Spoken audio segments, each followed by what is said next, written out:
Welcome everyone to our 7th Higher Education Community Forum. We're so excited to be here with you today. We will take a minute or two to allow for our participants to log into the webinar. We currently have 50 and counting of the 265 that have registered for this event.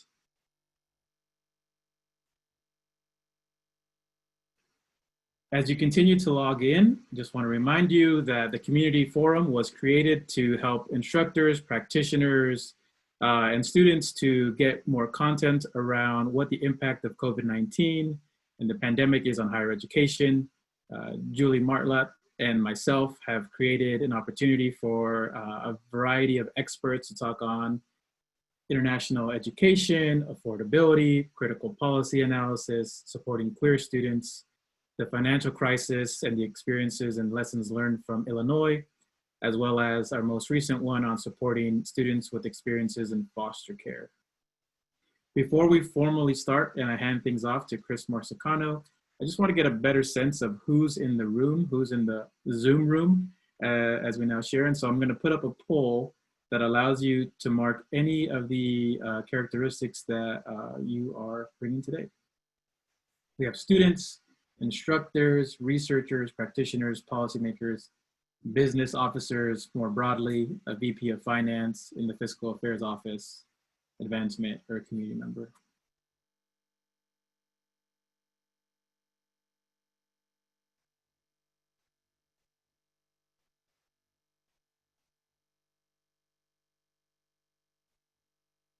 Got about 80% of the votes. I'll go ahead and share that. So we got a good amount of researchers, so about 36 out of the 84. Additionally, policymakers, instructors. Yeah, so we got a nice variation of who's with us today to learn more about higher education finance under COVID-19. With that, Chris, it's all yours. Thank you so much, Eric, and thank you so much, Julie. The Higher Ed Forum is such a great public service to the country in the work you've done to bring experts together to share their research and to share their knowledge with the world. So we cannot thank you enough for allowing Kevin McClure, also a moderator of this panel, and me to build this panel to share this information. So thank you again so much for that. So today our agenda is going to be as follows. I'm going to introduce you to our fantastic slate of speakers. Each speaker will have time to give individual remarks. We'll have a slight bit of a panel discussion and then open up the floor for questions and answers. The panelists for today are a stellar and incredible group of people, and they'll go in this order. We'll have Denisa Gondura, the assistant professor from Southern Methodist University who earned her Ph.D. in higher education at the University of Georgia. Her research agenda explores higher education policy and finance and focuses on underserved populations in higher education. She's had publications in the Journal of Higher Education, Research in Higher Education, the Review of Higher Education. She is a fantastic scholar, and we're so happy to have her here today. We also have with us David Feldman, who teaches economics and public policy at William & Mary. His research examines the market for higher education with particular focus on the drivers of college costs and price. Together with his co-author, Robert Archibald, he's written Why Does College Cost So Much? And the Road Ahead to America's Colleges and Universities, both for Oxford University Press. We also have James D. Hogan, the Vice President for Advancement at Mitchell Community College in Statesville, North Carolina, just down the road from Davidson College, North Carolina, where I work. He oversees fundraising and development, marketing and communications, and alumni and community relations. Basically, if it has to do with the public at Mitchell Community College, James Hogan is there to help.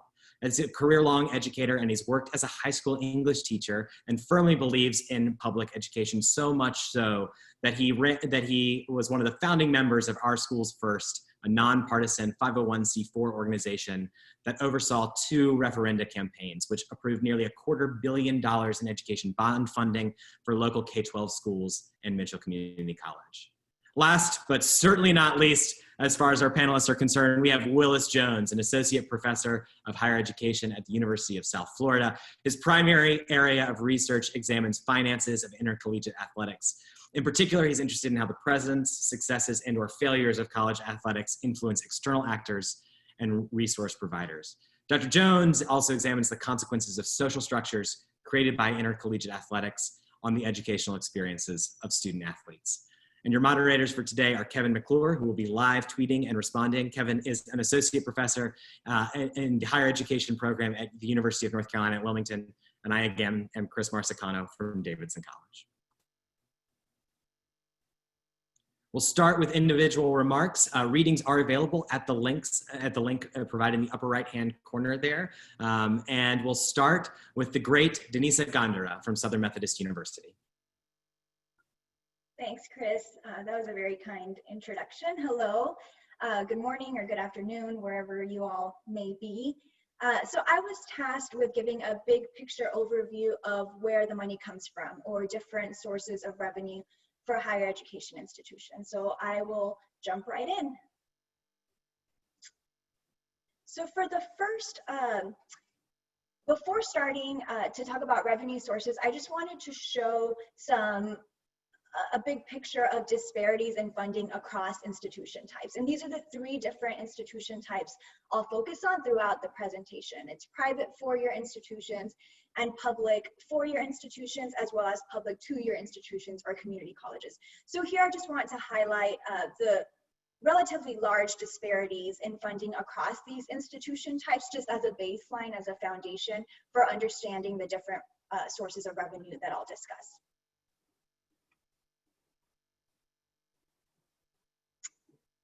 Okay, so what I'll do is I'll walk through each of these major sources of revenue and say a little bit about the differences across these three different types of institutions: public 2 years, public 4 years, and private 4 years. So I'll start with tuition and fees, and I'll focus primarily on the first three sources of revenue that you see here: tuition and fees, auxiliaries, state appropriations, grants, and contracts, because these are the ones that I think are most obviously affected by COVID-19 and the associated economic recession. So starting with tuition and fees, next slide, please. So tuition and fees are pretty self-explanatory. This is the income that institutions generate from students' payments of tuition and fees, but it can also come from external sources. So for example, if a student has a scholarship either funded by a government or by a private entity, that would also be counted as tuition and fee revenue for institutions. So as you can see here, private four-year institutions rely the most on this revenue source, whereas community colleges rely the least on this revenue source. So with COVID-19, we've already heard quite a bit about how the crisis and the recession that started in February could affect students' choices about whether to attend college or, for instance, to take a gap year instead, or to not enroll in college at all, but also where to attend college. So we have some evidence that students might be choosing to attend a more affordable institution.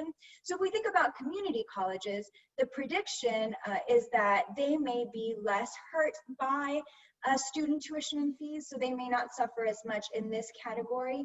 But one important thing to point out is that only about 17% of revenue for community colleges comes from this revenue source. So we can't assume that community colleges are spared in this scenario, because most of their revenue actually comes from state and local governments, which probably will see decreases because of COVID-19 and the associated recession. On the other hand, private four-year institutions, which rely the most on student tuition and fee revenue, will likely see some decreases in enrollment, potentially because students are less willing to pay the price for private higher education. But of course, there are some caveats, as always, such as the Harvards and other so-called prestigious or the most selective institutions. Next slide, please. So here I want to just briefly highlight some differences in tuition and fee dependence, even within sectors. So here I'm just showing private nonprofit institutions. So on the left, you have all institutions on average, which rely about 30% of revenues for these institutions come from student tuition and fees. But then if we look at the institutions with very high research activity, according to their Carnegie classification, these are about 37 universities. These institutions rely a lot less on tuition and fees. So this is about half. Only 15% of revenue for those institutions comes from tuition and fees. So those institutions have to worry a lot less about students enrolling at their institution. Next slide, please. So on the other end of the spectrum, looking at private institutions, we have master's colleges and universities according to their Carnegie classification. So these award about 50 master's degrees, a minimum of 50 master's degrees in a year. These institutions rely a lot more on this revenue source, on tuition and fees. So over 60% of revenue for these institutions comes from tuition and fee revenue. If students decide not to enroll at these institutions in the coming year, they can be in real trouble. And the other thing I'll point out here is that master's colleges and universities, private master's colleges and universities, 13% of their revenue comes from auxiliary enterprises. So over 3/4 of the revenue for these institutions rely heavily on student enrollment. And with auxiliary enterprises in particular, this revenue source depends highly on the in-person student experience. So if these institutions choose to go online, and even if they decide to meet in person because of restrictions associated with social distancing, this revenue category will likely suffer greatly. And auxiliary enterprises are things like residence halls, dining halls, student unions, student health services. So again, it's clear how these categories can suffer greatly if students choose not to enroll, but also if the institution selects to go online. Next slide, please. So as you can see here, the institutions that rely the most on auxiliary revenue are public four-year institutions, whereas public two-year institutions depend a lot less on this revenue source. Next slide, please. So next I'll talk about state appropriation, grants, and contracts. And as you can see here, this revenue source primarily affects public institutions, both public four-year institutions and public two-year institutions, but especially public two-year institutions. So over 30% of revenue for community colleges comes from state funding, whether it's appropriations, grants, or contracts. So again, even though community colleges may not worry quite as much about their net tuition revenue, they may not see as many declines in enrollment, depending on what states decide to do, they could suffer greatly on the revenue sources that really matter for them, that matter the most for them, state appropriations, grants, and contracts, as well as local funding, which I'll talk about briefly in a minute. Whereas private institutions rely a lot less on this revenue source, but they do get some funding from states, primarily in the form of financial aid. So what I want to show here, and I don't want to spend too much time on this, but I did want to showcase this amazing resource from the State Higher Education Executive Officers. And this is the State Higher Education Finance Report, which is released every year. And I really like this figure because it shows a huge variation in state support for higher education across the states. And this particular figure also shows the breakdown between revenue coming from students and their families in the form of net tuition revenue and revenue coming from the states. So again, I don't want to spend too much time on this, but I highly encourage you all to look at this resource, the State Higher Education Finance Report. And the main point here is that state context really matters, especially for public institutions. So states like Vermont and New Hampshire, where states contribute such a low share of funding for higher education, are less hurt by decreases in state funding during COVID and the economic recession than other states that depend a lot more on state funding, such as Wyoming and California. Okay, so I'll run rather quickly through the next sources of revenue. The next one is private gifts and contributions, which is relatively self-explanatory. This category is predicted to decrease as it did during the last recession, during the Great Recession, because when individuals have less discretionary income, they're less likely to donate. And private four-year institutions are most dependent on this revenue source. Next slide, please. Local funding, and this is combined with private appropriations, grants, and contracts in this figure.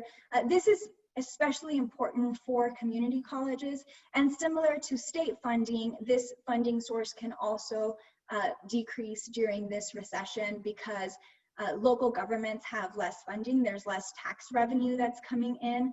Local governments also depend quite a bit on state funding. So there's sort of a trickle-down effect where state budgets aren't doing as well, and local budgets as a result will also see cuts. So that can affect community colleges. Next, we have investment return, and this is another category that primarily affects private four-year universities. And I would say this category is probably the most volatile and unpredictable. The Great Recession did lead to significant drops in revenue from this category, but I'm not aware of any clear trends so far in terms of investment returns and how that has changed. There is some evidence that some institutions' endowments have lost market value since the start of the recession in February, but again, I'm not aware of any clear trends in this category. Perhaps James can have a little more to say about this. I will point out, because I know there are quite a few questions about endowments and how institutions or whether institutions should use their endowments to support students during this crisis. 120 universities hold 75% of all endowment wealth. The majority of higher education institutions either have no endowment or have relatively small endowment. So that I just wanted to point that out as some data on the distribution of endowment wealth. There are some really, really wealthy universities in this country that get a lot of attention, but 3/4 of endowment wealth for higher education institutions is held by 120 universities. So next we have federal appropriations, grants, and contracts. And the major ways in which the federal government funds higher education are financial aid, so things like the Pell Grant, but also research grants and contracts, and those only go to certain institutions, four-year institutions, and veterans benefits is the third largest category of federal funding for higher education.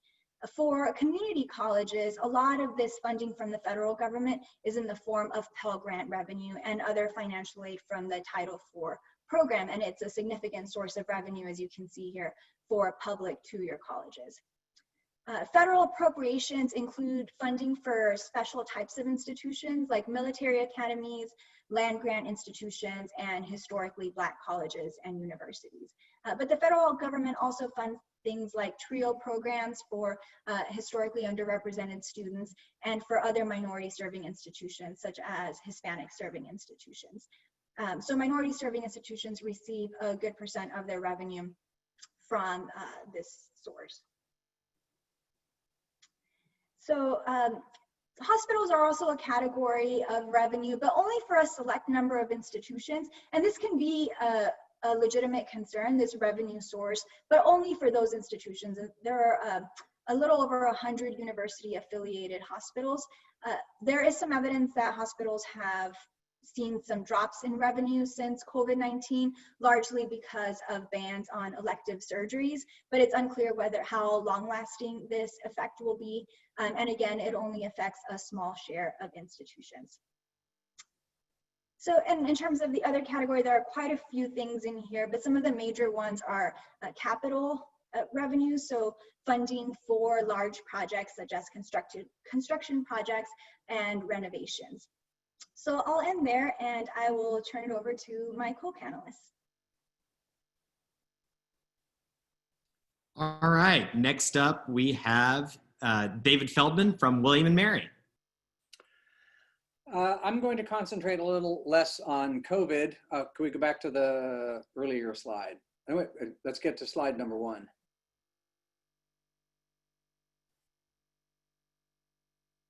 Yes, that's slide number 2, but that's fine. What I want to spend a few minutes talking about is the pre-COVID world. What have been the drivers of cost and price, and those are two very different terms, over long stretches of time, so that we can begin to see how the COVID process might affect that and what we might face going forward. So the first thing to distinguish is cost and price.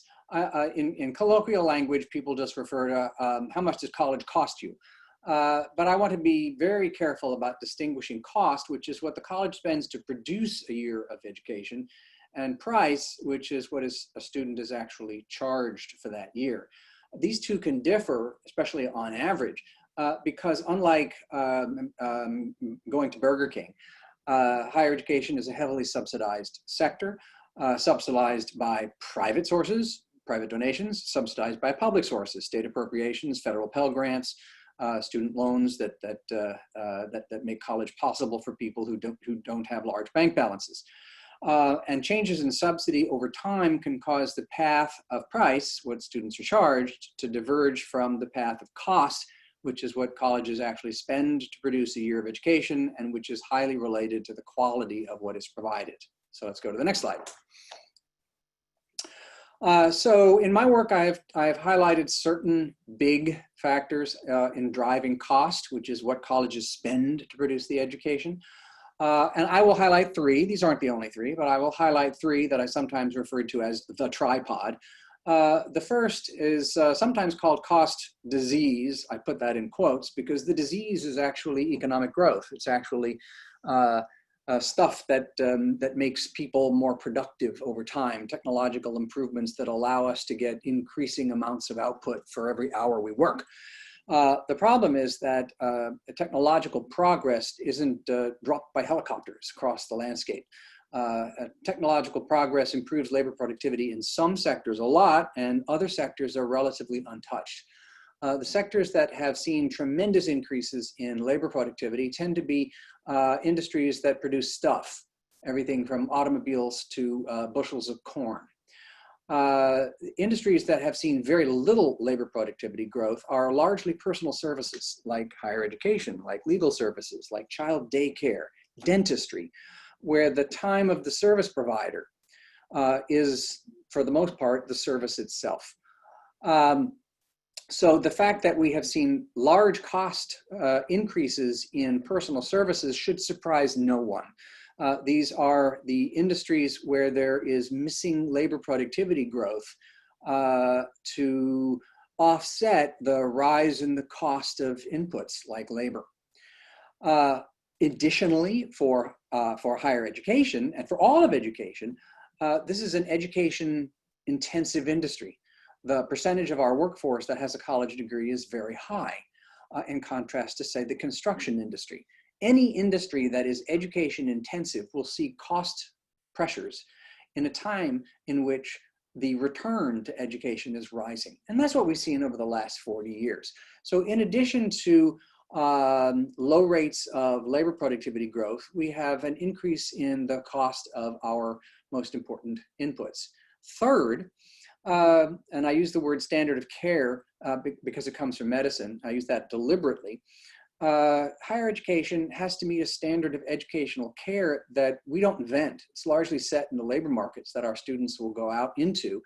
And technological change means that our students are going out into technology saturated employment, and we have to adopt, and we're often first adopters of new techniques for teaching, for producing. We have lasers in our labs. We have recombinant DNA techniques in our biology departments. We have intensive computer systems in our social sciences and our English departments. We don't do this because it cuts costs. We do this because we can't not do it. We have to meet an educational standard of care that's set in the labor market. You'll notice what I have not talked about. Educational industries becoming spas for our students, bloat in our labor force, or the argument that government subsidy itself is a driver of college costs. I can talk about those in the Q&A. For the most part, I think these are very minor issues or non-existent. In fact, bloat, higher education doesn't have too many deans. What it has are an awful lot of people working in student support services, for instance, who are very productive for the higher education business in producing quality, but they're not in front of a classroom. So it's easy to talk about increases in hiring as bloat. It's not deans, it's their professional staffs. Let's go on to the next slide.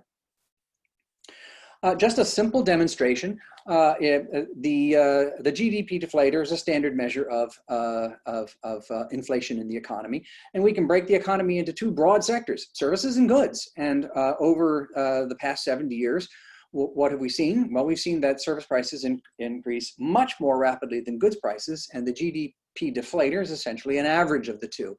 Higher education, if people ask me, why does college costs rise more rapidly than the inflation rate? The first answer is, it's a service. And that gets you a long way toward explaining why that is indeed a fact. Let's go on to the next slide. Just for more recent evidence, this is post-secondary education compared to 3 other goods. 2 of them are services. One of them is childcare. One of them is dentistry. And the odd man out here is automobile manufacturing. And you see that the price index for automobiles is roughly constant over the past 20 years. And higher education price index neatly tracks dentistry and child daycare. Why? They share an awful lot in common. They are personal services, and it's very hard to increase labor productivity. We do not want to send our children to daycare centers that are increasing labor productivity by cramming more and more children in per instructor. Go on to the next slide. All right. The other distinction that I want to make is list price versus net price. These are rookie mistakes that lots of people make, especially in the media. List price is the price that's actually printed in the catalog. Key thing to understand, less than 10% of students at private colleges actually pay that list price. It's closer to 40% at Princeton and Harvard, but at the average private college, fewer than 1 in 10 actually pays the list price. The rest receive discounts. You want to understand higher education pricing, fly an airplane. It's the airline pricing model. The person sitting next to you probably pays a different price. Less than half at public universities pay the list price. Public universities have begun to discount tuition much like privates, but they don't do it as much, in part because their list price is much lower. Net price is what the student pays after all discounts and subsidies. On average, net price has risen more slowly than list price, and it varies substantially within institutions, that's the airline idea, and across institutions. Our most highly selective institutions in the country surprisingly have a net price that's not very different than much less selective institutions. And that's because, as Denisa has pointed out, they have revenue sources, not from tuition, that are available so that they can provide a much more resource-intensive education without charging a higher net price. But within an institution, many people will pay the full list price. As I said, 40+% pay the full list price at Princeton, but anybody making $70,000 or $80,000 or less pays $0. Let's go on to the next slide. All right, just to show this is taken from College Board numbers. This is for private institutions. The lowest dashed line is net tuition and fees to the students. And we see that net tuition and fees has risen, but not a tremendous amount in real purchasing power. It has risen less than published tuition and fees. And the real surprise, if we go on to the next slide, this is private colleges. This always astonishes people. If you go back, and this goes back to 99.0, if you go back another 10 years, the same thing is true. The net tuition and fees at the average private college today is roughly the same as it was in 1990. The problem is not that net tuition and fees is rising too much. People latch onto list price tuition and fees, which is paid by very few families. Go on to the next slide. Other tuition drivers besides cost. If cost is going up over time, you would expect price to go up over time unless subsidy is increasing. What about subsidy? Well, as Denisa has pointed out, state appropriations are quite important sources of revenue for public institutions, much more so than for private institutions. So in an era of declining state appropriations, either you are going to see higher tuition or lower quality, meaning less spending on students, which will diminish the quality of the education and the likelihood that students actually successfully graduate. Unless, of course, you believe in magic waste that's all over institutions that can simply be squeezed out. I don't. The other source of rising tuition, here list price tuition, I think, is actually increasing income inequality itself. People at the top end of the income distribution have a higher capacity to pay, and institutions that attract a substantial number of students from the top 1% of the income distribution can use that demand to increase the list price that its most well-heeled students pay. The evidence for this is in the next two slides, and then I'm done. This also, like one of Denise's figures, comes from CHIO. This simply shows you over the past quarter century. The blue is the real value of net state appropriations. This aggregates the country as a whole. You can also break it down by state, but we see a roller coaster, and it's a roller coaster, like most roller coasters, that generally is going down. State appropriations are lower today in real dollars per student than they were in the mid-1980s. This in spite of cost disease. So the green is net tuition payments by students. The increase in net tuition is driven by two things. One, the fall in state support, and two, the need for extra revenues to maintain the quality of what institutions provide. And the last figure, I said that income inequality is itself a driver of list price tuition. This is just the household income in 2018 dollars since 1967 for various percentiles. The 20th percentile down at the bottom, then the 40th, the 60th, the 80th, and the 95th. You can imagine what the 99th percentile would look like. The bulk of the income gains have accrued to people in the top 20 percentiles, and a substantial fraction of the income gains have accrued to people in the top 5 percentiles. The gap in income between a family at the 95th percentile and the 20th percentile was roughly a factor of 5 in 1967. Now it is a factor of 10. This is a force for rising list price tuition at institutions that have a substantial number of students who can get it.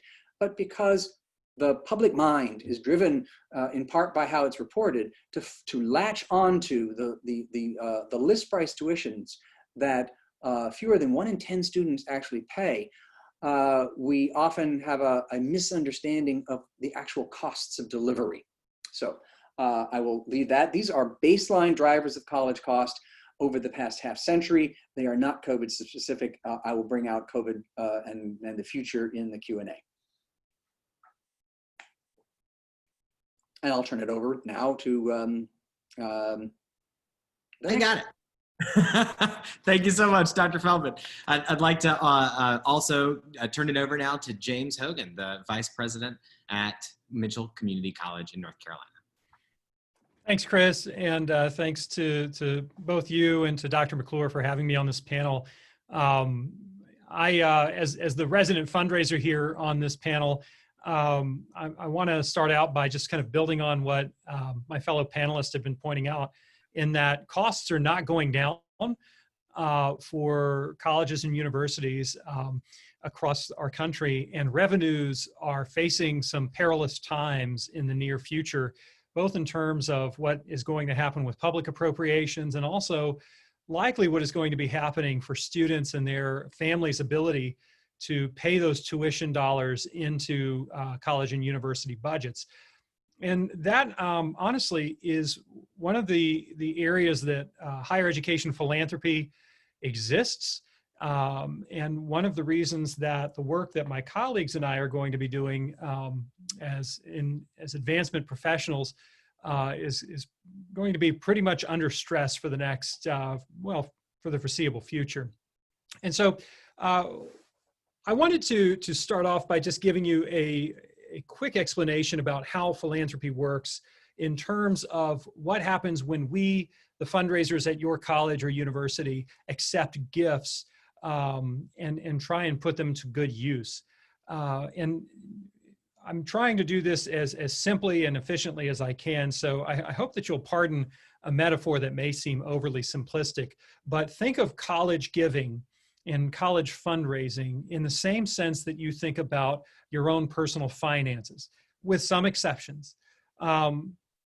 There are a couple of classifications that I want to explain very, very much up front.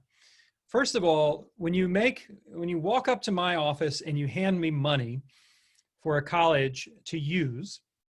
The first thing is we're going to ask if we can spend all of that money or if you intend for us to invest that money in an endowment. So expendable dollars are typically the dollars that you're asked to contribute when a student caller calls you up on the phone from your alma mater and does the pleasant chit chat and then says, won't you make a gift to the annual fund at the university? Those dollars go into a bank account and they are exhausted entirely. And it's a lot like your checking account. Cash comes in, you pretty much know how you're going to spend it throughout the month or however long your pay period is. And at the end, most of that cash has been spent. Endowment dollars, however, are different. These are the dollars that you kick into your savings account or the 401k that you have set up, or maybe a higher education savings account for your children. These are dollars that you don't intend to spend right away, but ultimately that you hope will eventually generate income that you can depend upon in the future. So the two immediate classifications are, can I spend the dollars? Are they expendable? Or do you want me to invest these dollars and put them into some form of an endowment? The next thing, and this is very important, is your gift going into a fund that is restricted or unrestricted? Annual funds are great examples of unrestricted dollars. They're giant pots of money, hopefully giant pots of money, and they can be used to cover a large variety of expenses. They can help fill financial aid gaps. They can help fill up the tank to pay a professor's salary. They can help to pay for a renovation in the library. They are wonderful tools in that sense. Restricted dollars are restricted in their purpose. So again, going back to your personal finance example here, when you get your paycheck, you know that some of this money, you don't know exactly how you're going to spend it, but you know you're going to need it. But then there are dollars that you know you have to put into your mortgage, or you know you have to use to pay off your car or your student loans. So those restrictions in the long run govern the way that a college or university spend the dollars that it receives from fundraising. So think of that in terms of a matrix. Can I spend it? Can't I spend it? And are you going to restrict how I spend it? Now, virtually all funds that are given to a college or university are governed by a handful of things. Number one, a gift instrument. So if you walk up to my office with a very large sum of money and you want to endow something, we're going to need to come to an agreement between you, the donor, and the college or university that I represent. And that gift instrument outlines a lot of important things. And I won't go into all the details just yet, but it becomes a legal document. And that's very important to remember later on in terms of how endowments work. They are governed by a lot of gift instruments and gift agreements that are legally binding documents that colleges and universities have to abide. Another document is a fund authority, and that's typically an internal document that your college business office or your university CFO maintains. And it tells you how all of these different funds have to be spent, whether they're restricted. It's basically the accounting document that keeps up with all of these gifts. For endowment funds, endowments, again, remember, these are your savings accounts, your investment accounts. And so they also typically have policies that govern how they are invested, what kinds of activities are permissible, or what is the overall consensus around how to invest these funds. There's typically a finance board that may be part of the board of trustees, or if your college or university has an external foundation or fundraising apparatus, that board may have a committee or a subset of folks who are in charge of the investments of that endowed fund. And then the last document is a spending policy for an endowed fund. And this is basically what you would do with your 401k when it comes time to pull the string and retire and go sit out on your front porch and stare at the grass. You need a spending policy, right? How long can I live this way? Likewise, endowments have a policy that says, here's the prudent amount to spend based on these conditions each year, and to draw out of an endowment and put into a university budget. And that's where investment returns come into that chart, that really great chart that Denisa was sharing at the beginning of the presentation. Now, college endowments and other expendable or current use funds, those get plugged into college budgets on a yearly basis. And once those dollars are in the college budget, they typically have enough strings attached to them that they're spent. I think one of the struggles around COVID-19 that happened back in the spring, as a lot of colleges and universities were dismissing, is that people wondered, well, where did the money all go? And a lot of the philanthropic dollars that had been plugged into college and university budgets had already been allocated for the year. They've paid for professors' salaries, or they've paid for student financial aid, or they've paid for building, capital expansions, things like that. And so they're not always available, and they are typically meted out into the budget over time to make sure that they're available when the university needs them. But there's not typically a giant slush fund sitting around on the side of unspent dollars. Now, I want to touch upon a couple of other important notes. There is a large degree of variance state by state and institution to institution in how colleges and universities treat their endowed funds. However, there's also a lot of different laws and things that govern how those colleges and universities can act in accordance to their endowments. After the Great Recession in 2009, there was a great effort by the Uniform Law Commission to push state-level legislation that has ultimately been adopted by 49 states and the District of Columbia. The exception, if you're wondering, is Pennsylvania. This is called the Uniform Prudent Management of Invested Funds Act. I'm getting a thumbs up from David. This is something that I call UPMIFA, which I think is one of the least pleasing acronyms that we can come up with. But UPMIFA is the state level legislation or state statutory policy that governs what colleges and universities can do with their endowments. And every state has probably adopted a mostly similar but occasionally different format of UPMIFA. So what I'm going to describe is the general idea of what it does, and your state may vary slightly in that. But it does introduce a standard of conduct in terms of managing and investing institutional funds. It explains what the fiduciary responsibilities are for the people who oversee and kind of gives a legal standard of what an ordinarily prudent person would do in the cases of managing those funds. It outlines a handful of rules about investing funds and how you can pull things together to make larger investments. Importantly, it talks about the appropriation for expenditure. And so let's go back to endowment funds and their spending policies. A really common spending policy for an endowment is to take a yearly valuation. So if we have an endowment, let's say it's $100 million, and we're going to measure that endowment on December 31st of every year. And so over time, it grows, fortunately. Let's just pretend. It grows 98 million, 99 million, 100, 101, $102 million. And over 5 years, it's averaged out to value at $100 million. We then look back to our spending policy that says, based on a 5-year average value, the endowment may expend or distribute up to 5% of its value. And so that whole endowment valued at $100 million, up to 5% of that would be $5 million. That's the money that goes into the college or university budget based on that example. So going back to UPMIFA, that state level law, what happened in 2009 was the markets really suffered. And the existing law at the time said that if the value of your endowed fund fell below the threshold of what a donor originally gave you, then you cannot spend money out of that endowed fund. So going back to that example, let's say that we had a single donor who gave us $100 million to create our endowment, and the market tanks, as it kind of did back in March, and now it's only worth $75 million.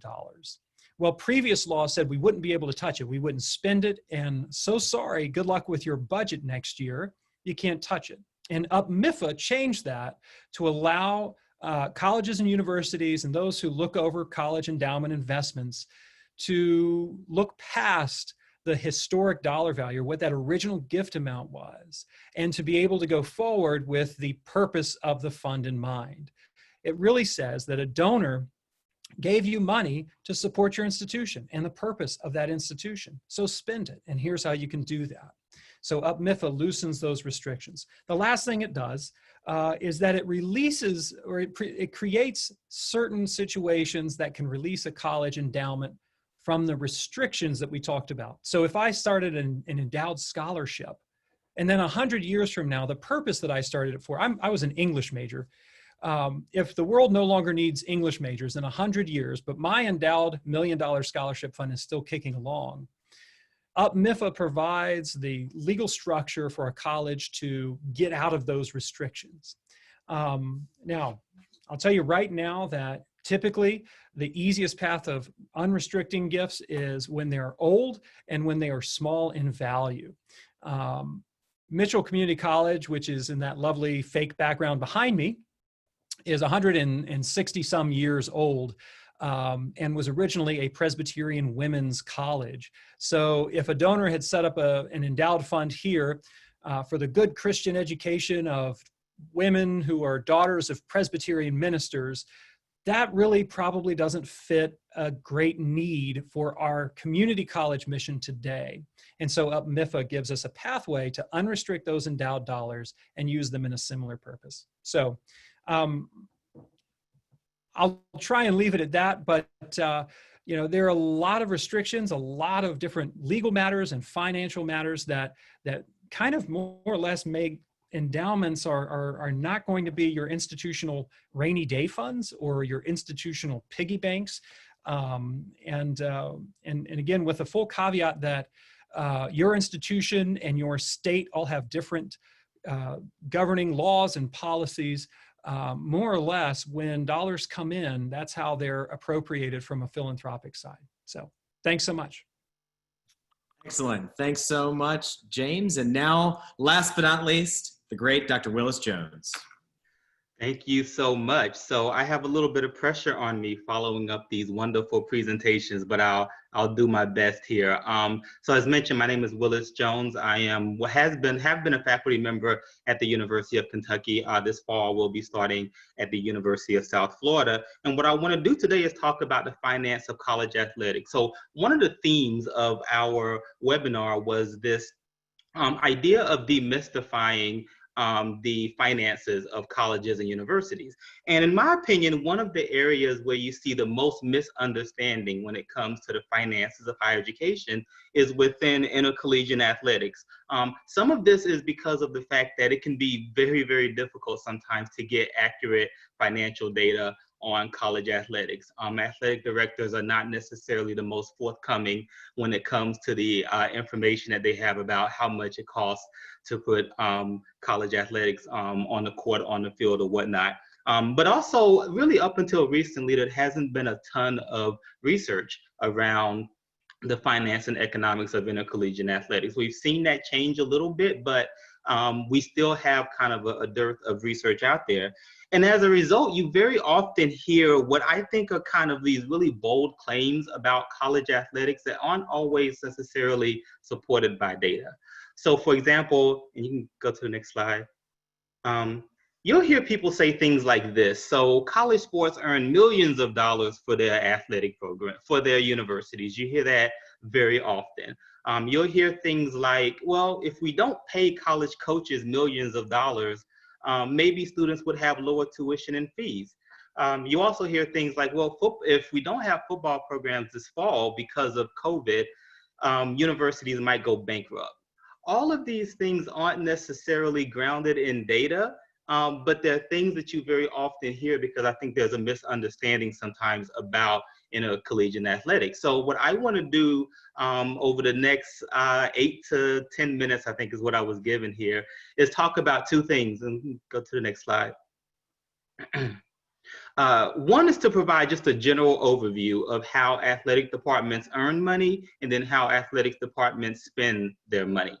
Then I also want to talk a little bit from that overview, talk a little bit about the impact of COVID-19 potentially on intercollegiate athletics and really why, especially this fall, you have a lot of institutions scared to death about the prospect of not having football on campus when it comes to their athletic budgets. And we'll talk a little bit about why that's the case.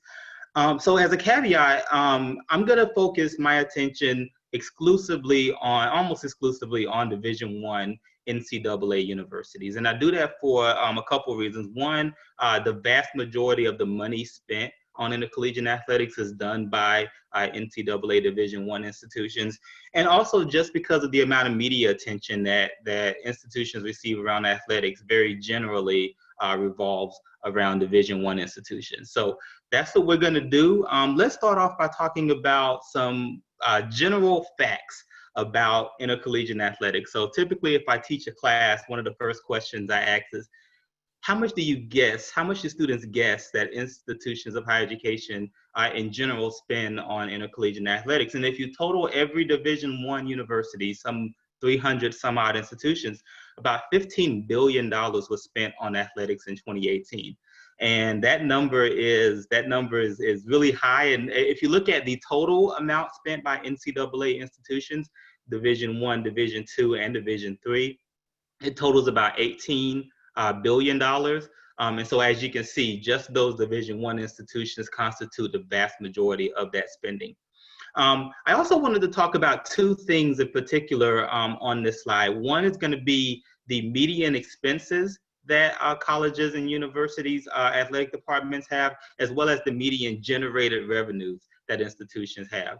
And don't worry too much about the terms autonomy, non-autonomy, FCS. If you're not familiar with the NCAA Division I structure, these are just subdivisions within Division I. Don't spend too much time worrying about it too much. The autonomy institutions are those really big institutions in the 5 major conferences within intercollegiate athletics. And as you can see, they spend about $115 million. The median institution spends about $115 million on athletics, but earns in self-generated money about $106 million. And if you go on down the line, you see a trend. You see that institutions tend to spend a lot more on their athletic departments than they actually generate. And this brings up this question of profitability for intercollegiate athletics. And we'll talk about that in a few slides. The only thing I wanted to point out is just the amount. So when we see these numbers, we see that, say, University X spent $115 million on athletics. I think our first reaction is to say, oh, wow, that's a ton of money. Maybe if we didn't spend all that money, we could use that money in other places of the institution. Well, it's honestly not a huge percentage of most university budgets. So for the median institution, the athletic budget ends up being about 6 to 8% of the total institution budget. So if you think about a $2 billion enterprise, that $80 million you're spending on athletics, while it is significant in absolute terms and relative terms, might not be as much as we think it is. So when we start thinking about these questions of bloat that Dr. Feldman mentioned, and thinking about it as it relates to athletics, even though it's a large number, we're still talking about a small percentage of the overall budget. So if we go on to the next slide, let me talk a little bit, and so if you take that $15 billion that's being spent, and think about where it's being spent. This just gives you a general overview of what some of that looks like. So to begin with, as with most organizations, the number one expenditure is going to be on salaries. And so these include benefits, all of that. And we've seen stories about just the amount of money that certain coaches are making. One of the interesting things within this salary category that's increasing pretty substantially is also severance pay. So one of the things I say is that one of the best jobs in the world is to be a fired Division I football coach, because you're probably making a ton of money and you're not doing anything. And schools are continuing to pay that. So within that salaries bucket includes severance pay that's going at a lot of institutions to coaches who haven't coached there for 2, 3, 4 years. Scholarships, obviously, for the student athletes is going to be a huge number. a huge percentage of an institution's budget. Facilities, so we see all these shiny new practice facilities and things that are going up around campus. Well, you build those, you have debt servicing on those, you have maintenance on those facilities, so that's another large chunk of money. That other category is a combination of a lot of different things. So simple things like mailings, advertising, membership fees for conferences, things of that sort. You also have game operations. So any of you who have gone to a NCAA Division I football game knows that it can be quite a spectacle. All of that costs money to produce. And then you have these smaller pots. So you have recruiting, you have game guarantees, which is where a school will pay another school money, usually to come into their home stadium or their home court to play a contest. And then medical costs for the student athletes. So those are the primary expenditure categories. So obviously, as we've kind of structured it throughout this conversation, if we're getting a lot of money coming in, if we're spending a lot of money, how are we making that money? And if you go to the next slide, I'll summarize that a little bit for you all. So one of the biggest categories is going to be in the NCAA contribution. And that is money that the NCAA provides to conferences, and then conferences provide to institutions. Now, the vast majority of this money comes from typically the NCAA basketball tournament, the Division I basketball tournament that was put on. Obviously, as most of you all know, that was canceled this year, and that put a lot of athletic departments in a very difficult situation because they were losing a large percentage of money that they were expected to earn. I believe the NCAA was able to distribute about $200 million. Typically, that ends up being, I think, $700 to $900 million that gets distributed through that tournament. So canceling that tournament had a huge impact, it has had and will have a pretty significant impact on athletic departments. You also have revenue from donors and endowments. So if you want to see the University of Alabama football game against against Auburn University, not only do you have to buy a ticket, but very often you have to give money to an endowment just for the right to buy a ticket. So things of that sort in giving. Ticket sales, another large percentage of that. Again, these ticket sales very often come from football, which is another reason why schools or athletic directors are panicked about the prospect of not having football, because you lose another significant chunk of revenue from ticket sales. Advertising and licensing, other revenues, again, this hodgepodge of categories. For some institutions, guaranteed revenue can be a really significant part of the money that they earn. This is especially true at historically Black institutions that receive a lot of these guaranteed games. But the two categories that definitely create the most discussion within intercollegiate athletics when it comes to revenue are these last two that I've highlighted in red: institutional support and student fees. So as I mentioned before, most institutions most athletic departments don't self-generate enough money to cover all of their revenue. Well, they can't do that year after year, or else, like any other business, they would fold. So where are they getting the money to make up for that gap? Well, it's usually coming from either students. So that 8% student fee gap, I'm sure most people who are attending this webinar very likely, if you go back and look at your undergraduate bill, somewhere in there's some sort of fee that's going directly to the intercollegiate athletic program at a lot of institutions. So about 8% of the athletic department's revenue comes from that. And then 27%, the largest bucket of money when it comes to revenue, comes from institutional support. And this is often money from the general fund that is provided to intercollegiate athletics. Now, there's some debate as to what goes on into institutional support. A lot of institutions will say that this number, the number that's reported, is a little bit higher than it actually is, just because of the way that the finances and the way money is moved around within institutions. But in general, it's some sort of financial support or administrative support, very often given from the institution, and in some cases maybe even given from the state to an institution that is earmarked for intercollegiate athletics. So that gives you a general idea of what the expenses are and what the revenues are. Now what I want to do is talk a little bit about how these two broad categories, expenditures and revenues, are impacted by COVID-19. So you can get a sense of why institutions are panicked a little bit when it comes to their intercollegiate athletic program. So let's think about expenditures. What expenditures are institutions going to have in order to, if they don't have athletics in the fall because of COVID-19? Well, you're still going to have salaries that you have to pay for coaches and as such. There are certainly some institutions that are asking their athletics coaches and athletic directors to take salary cuts. I think the University of Oklahoma was a recent example where almost across the board, the coaches and the such took a little bit of a pay cut, but you're still having to pay salaries. You're still having to pay benefits.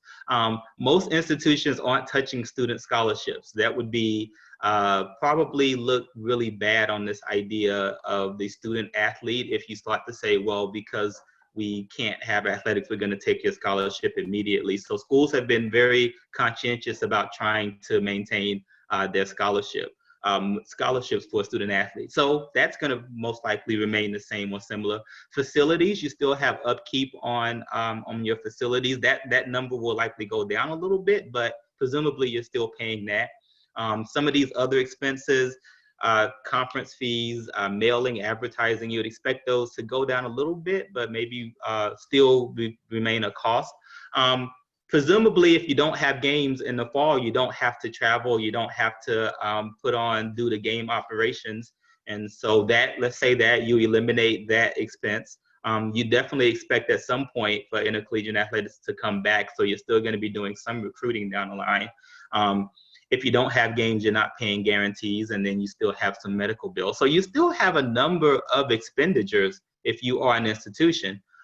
But now let's take a look at revenues and what's going to be available. Well, as we've already talked about, that NCAA contribution is going to largely be eliminated.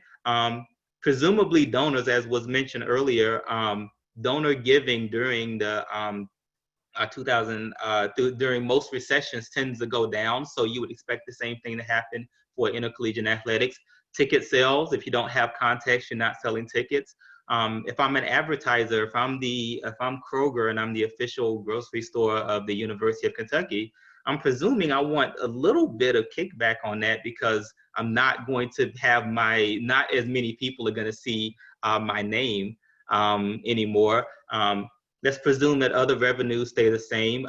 Those guaranteed revenues that you're receiving as an institution are going to go away. The big question becomes the institutional support and the student fees. Can we continue to justify providing athletics with those subsidies if we don't have athletics programs in the fall and maybe even moving forward? And I think that's one of the really interesting questions that's going to come up here when it comes to how institutions are going to handle athletics budgets post-COVID-19. So that gives you a general idea of why institutions are worried. There's a lot of expenditures that are going to be that still athletic departments have to continue to pay on, but the revenues coming in are going to potentially drop significantly if COVID-19 continues to wreak havoc on intercollegiate athletics. One of the last things I want to point out, so one of the questions that I've actually been asked a few times and that a few other people may have is, why is it that institutions are taking so long to make a decision about intercollegiate football this fall? We're basically a month and a half or a little bit more than that from what would presumably be the start of the season, and yet you have a lot of institutions that are still wondering whether or not football is going to move forward. And the answer I typically give is that the reason why institutions are so hesitant to cancel football is because it will have a significant impact on the overall athletics budget if they cancel football. And these data here give you a little bit of a sense of why football is so important. So this chart is not complete here, but what it shows you is the generated revenues for certain men's and women's sports, the expenses of those sports, and then the net revenues. I've highlighted for you the only two athletics programs that actually make money. You have men's basketball, which makes about $200,000 per year for the median institution. So not a ton, but it's still profitable. Take a look at football. We're talking about $5 million in profit that usually comes from intercollegiate football. And if you look at every other category, those parentheses mean that you're losing money on that sport. So that $5 million that football is earning is very often helping to support all of these other athletics programs, both men's and women's athletics programs. So if you can imagine, you take that $5 million in profit away from an institution, then institutions are going to be in a really tight spot, and there's going to have to be some questions about whether or not you can sponsor the same number of athletic programs and so on and so forth.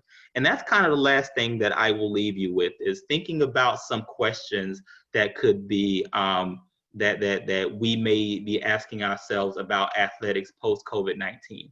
So what will happen if universities cancel fall sports, especially football? And if they do that, what's going to be the long-term impact of that decision? As I mentioned earlier, can universities justify continuing to provide subsidies and student fees to support intercollegiate athletics post-COVID-19? NCAA policy, in order to be a Division I institution, you have to sponsor a certain number of athletic programs. And we've already seen institutions, those non-autonomy NCAA institutions, ask for some sort of leeway when it comes to the number of sports they sponsor, in large part because of the amount of money that could be potentially lost if this pandemic continues on. And then finally, without athletics programs, is there going to be, especially for small institutions, will there be this enticement for student enrollment? And if so, and if not, will some institutions fold? And the example I like to use there is, I think it's Central Methodist University in Missouri. It's a NAIA institution in which I think right around 75% of their students are student athletes. So if we just make the assumption that half of those individuals are there in large part because they want to have one last shot at continuing their athletic career, and without that, they would go to another institution, are there going to be a lot of small colleges that are going to really be impacted by not being able to have a football season this year, and that potentially impacting the number of athletic programs they can offer in the future? So hopefully that gives you at least a general overview of intercollegiate athletics finance and how it might be impacted by COVID-19, and certainly excited to get any questions you all may have about that. Excellent. Thank you, Dr. Jones. So I've got a few questions here that are based on a lot of the questions we've received in the Q&A. And so I'll send those over to different members of our panelists. And actually, my co-moderator, Kevin McClure, as well, from UNC Wilmington, I think would be a great person to send this off to for this first question, which is, we see so much about lazy rivers and climbing walls and all these fantastic hotel-like residence halls. So David Feldman and Kevin McClure, to what extent are these luxury opportunities for students something that drives college costs? And to what extent are they systemic across higher education?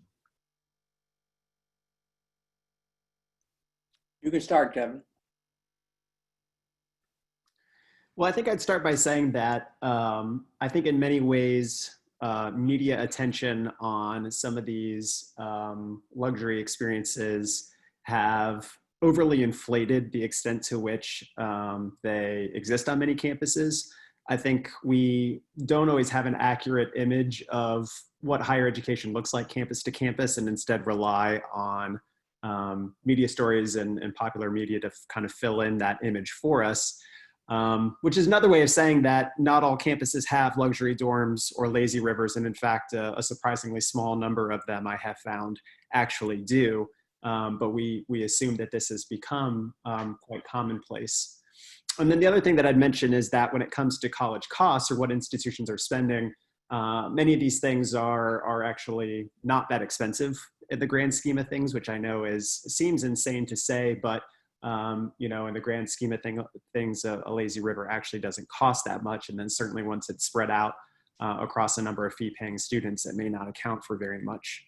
And then the last thing I'll say before turning it over to David is that the one bit of nuance I'd add is that I think it is plausible at some campuses for this to increase what students are paying out of pocket in the event that some of those experiences are being paid for via fees, or they are part of kind of a general upscaling of colleges and college communities where we just kind of see the expectation of out-of-pocket spending and prices going up for students. So I think that in general, it's probably a problem that gets more attention than it deserves. I don't think it's the smoking gun that people want it to be when it comes to college affordability, but it doesn't mean that there's zero issue there at all. I addressed this extensively in my earlier book, Why Does College Cost So Much? Let me start by saying LSU has a lot to answer for. They're the ones with the famous LSU-shaped lazy river. They have given the industry a big old black eye, a punch in the face. And what Kevin actually says is quite right. Virginia Commonwealth University a few years ago built a $46 million state-of-the-art athletic facility, complete with climbing walls, which, by the way, are very cheap to produce. And the net cost per student of that was $14 a semester. Try going to a private athletic club for that amount of money. And that's, of course, because colleges have scale, advantages of scale. They can provide a facility like that to 30,000 students and spread the cost.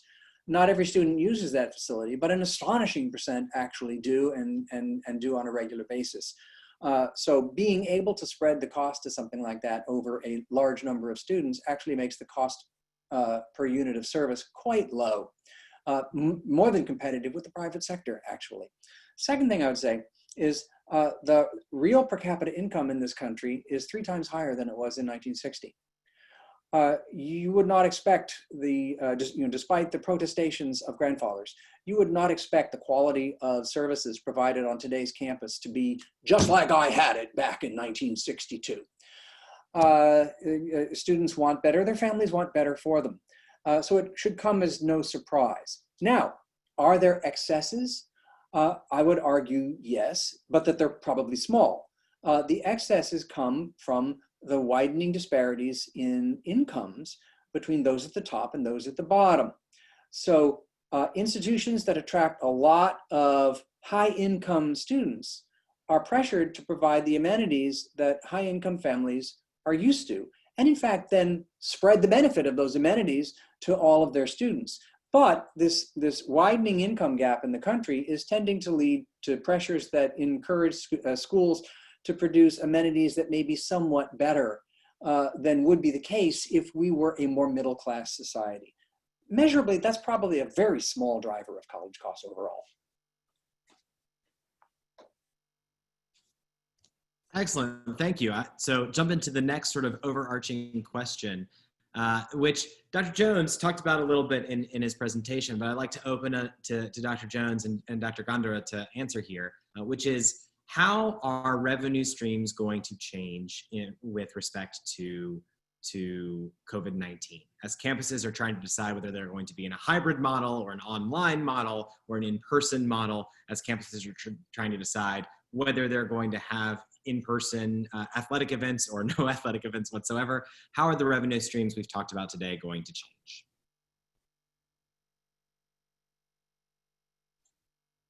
I can start with that. Thank you, Chris, for the question. So again, it's going to vary across institutions and institution types depending on how dependent they are on these particular revenue streams. So to focus on tuition and fee revenue specifically, that depends on 2 things. One is the prices that institutions choose to charge, the net prices. So both the published price, but then also what kind of financial aid or discounts institutions offer to students, as well as changes in enrollment. So those are the 2 main factors, the prices, net prices, as well as changes in enrollment. So currently, if institutions offer more scholarships or discounts to entice students to attend their institution, their revenue will decrease even if they have the same number of students enrolling. So we know that some institutions are lowering their price. There are some high profile examples of that. Some institutions are lowering the price for online classes specifically. So again, this would lead to less revenue per student. But the reason institutions do this is the calculation is that more students will enroll at these reduced prices. But if fewer students enroll and the prices stay the same, which seems to be the case with many institutions where there's decreased interest among students in enrolling in the fall, then that revenue source will decline, of course. So students' decisions about whether to attend college and where to go are really important for this revenue source.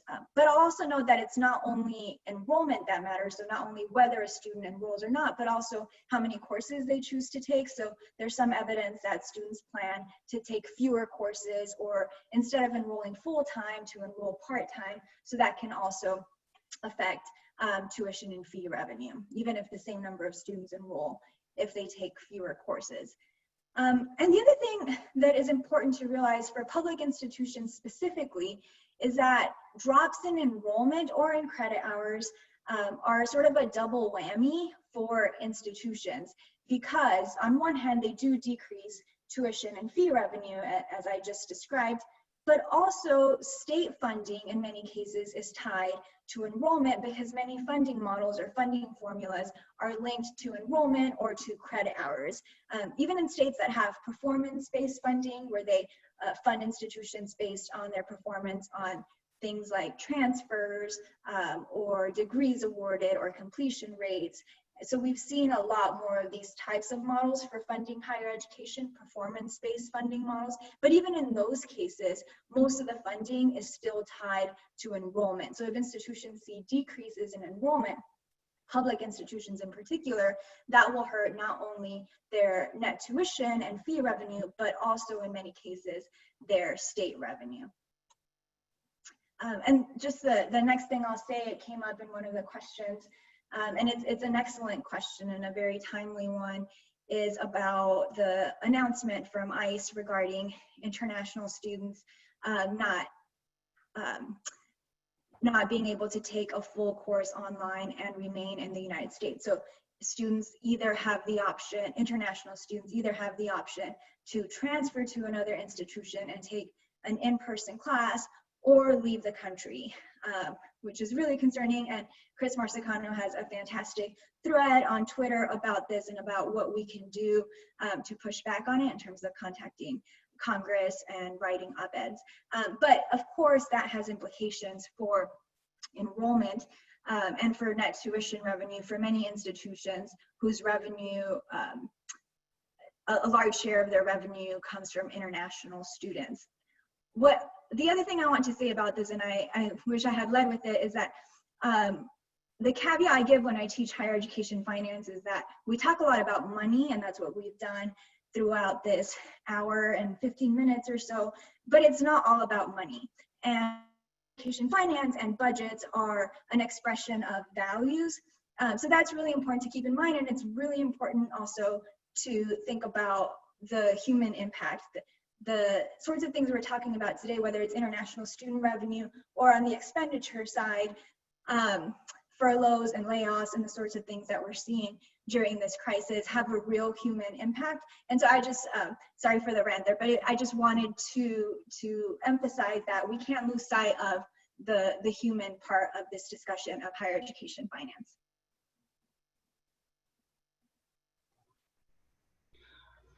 And I'll just really quickly piggyback off that, just in the sense of, as was mentioned, as I mentioned in the presentation, athletic departments very often rely on those student fees to help support intercollegiate athletics. And obviously, if student enrollment declines because of COVID-19, there are fewer of those funds that end up going to intercollegiate athletics. And just to piggyback, and I think that's a great point that was made about kind of the values that a budget will give to an institution, signifies for an institution, because I think sometimes this argument around athletics is also, I think, important to that, because it becomes a question of, if institutions are forced to reduce their budget when it comes to their intercollegiate athletic programs, they're going to have to make some tough choices as far as whether or not they're going to be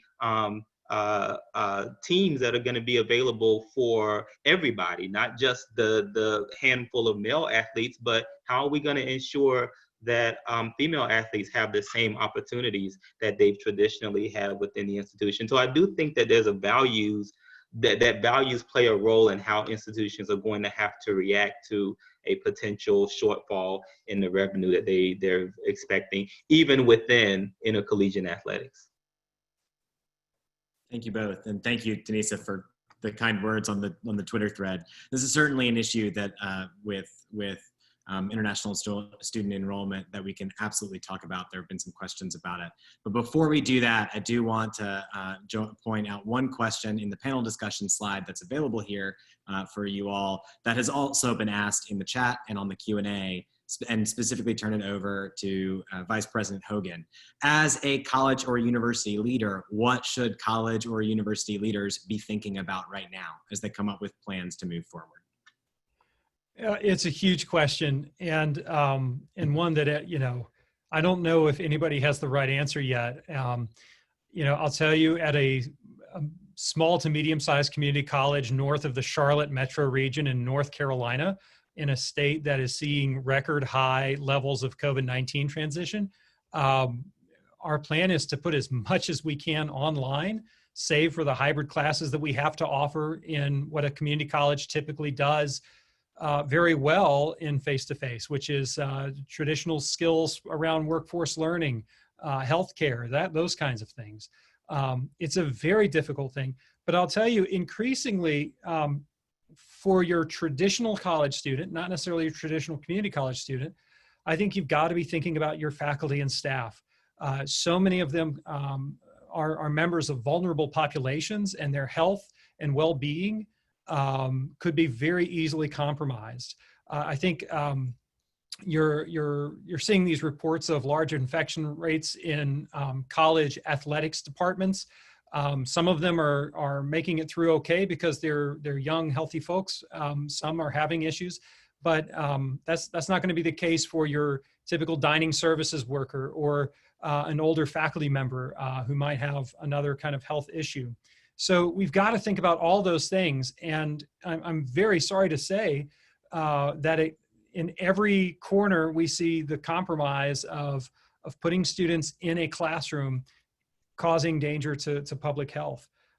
Now, I also just want to throw onto this, as a fundraiser, I'm keeping on my desk a Kiplinger letter. And the Kiplinger letter is like an a performance outlook. What is the economy going to look like? And this is back from January, February. It says, it's going to be great.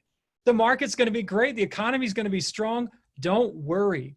I'm keeping that on my desk as a reminder of the unforeseen circumstances.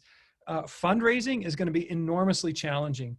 Major donors are mostly recovering their wealth right now. And so mega gifts, maybe you see a continuation of that through this COVID-19 crisis. But private foundations are seeing enormous overloads in nonprofits that are coming to them for donations. And these are existential level requests. These are save our nonprofit kinds of requests. And so private foundations and community foundations are turning their attention more toward food banks, toward other kind of social services nonprofits. And that leaves small and mid-level size donors, which for community college fundraisers are bread and butter donors. This is your donor who gives $100 or $250 to be a Friends of the Arts level donor, or maybe an athletics patron of some sort.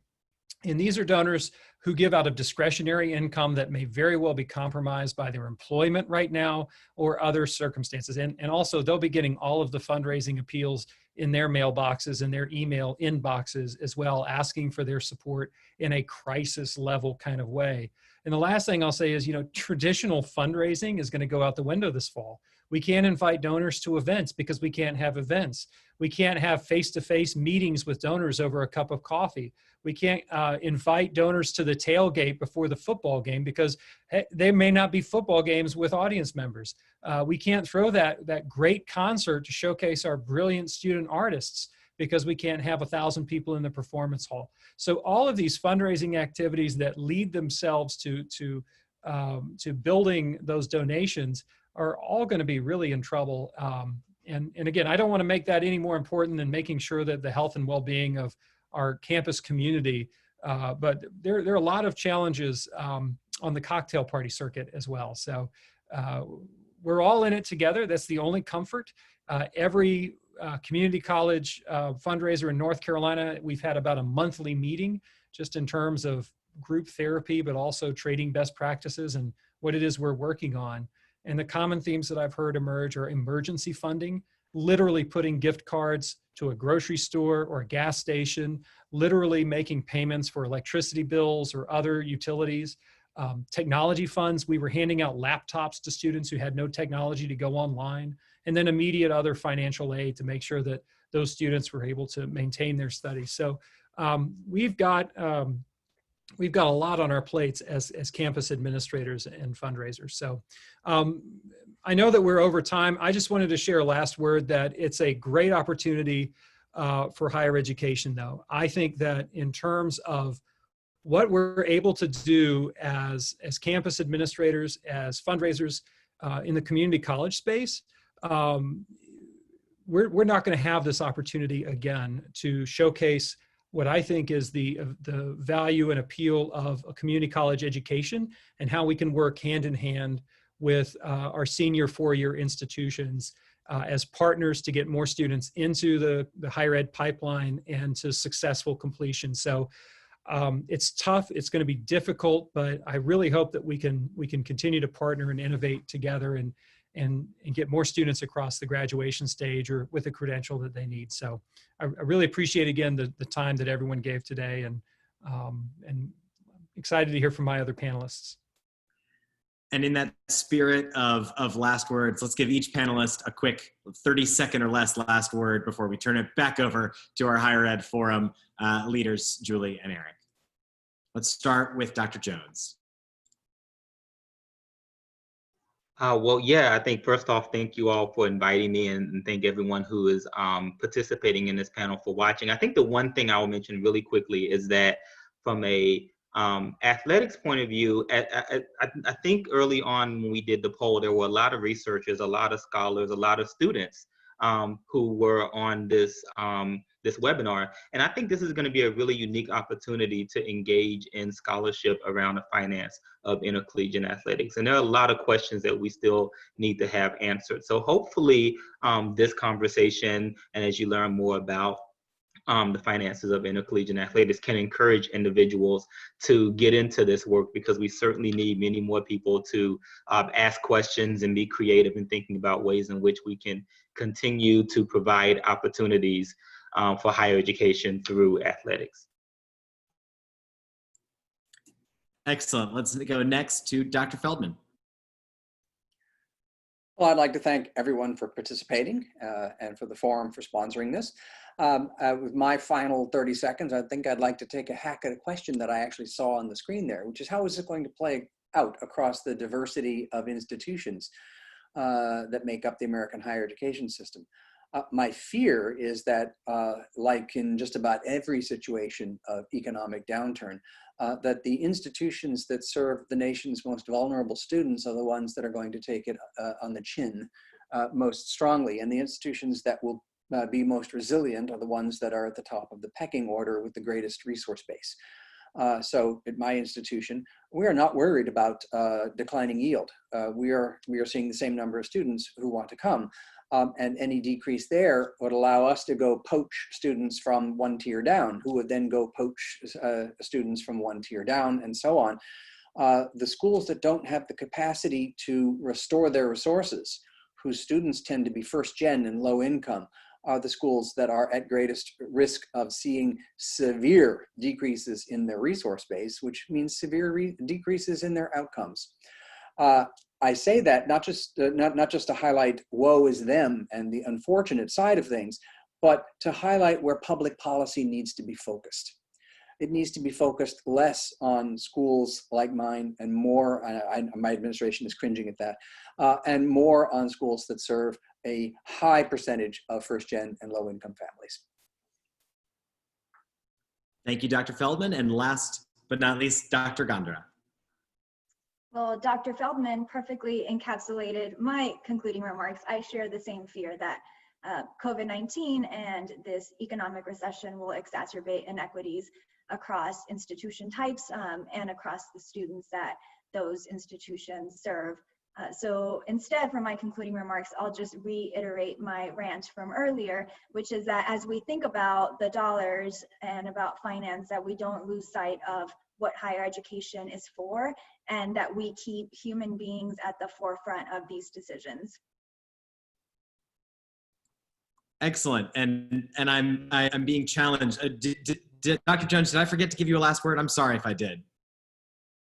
No, you didn't. Okay, good. Just making sure. All right. Well, thank you all. Thank you, Drs. Gondra, Feldman, and Jones, and thank you, Vice President Hogan, for being a part of this session today.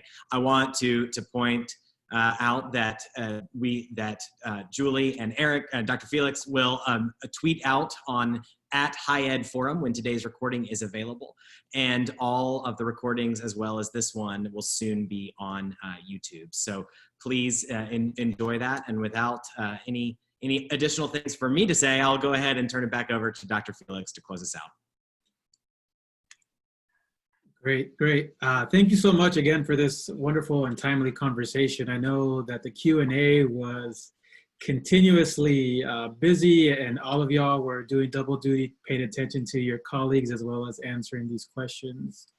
And I think just to reiterate, the biggest thing is understanding the human implications of all this around finance, expenditures, and revenues, as well as the students and staff and faculty that are in institutions that are socially and racially stratified, primarily community college, minority serving institutions, and how we make decisions that try to center their well-being and their health as they move forward with their learning aspirations.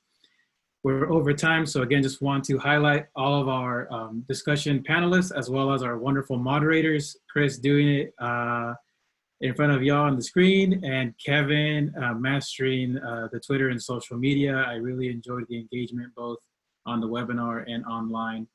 As we mentioned, this link here, the bit.ly HEFC archive will lead you to all of our sessions, as well as reading sources and anything else that our panelists have shared over time. Thank you so much for your time, and hope you have a great rest of your day. Take care.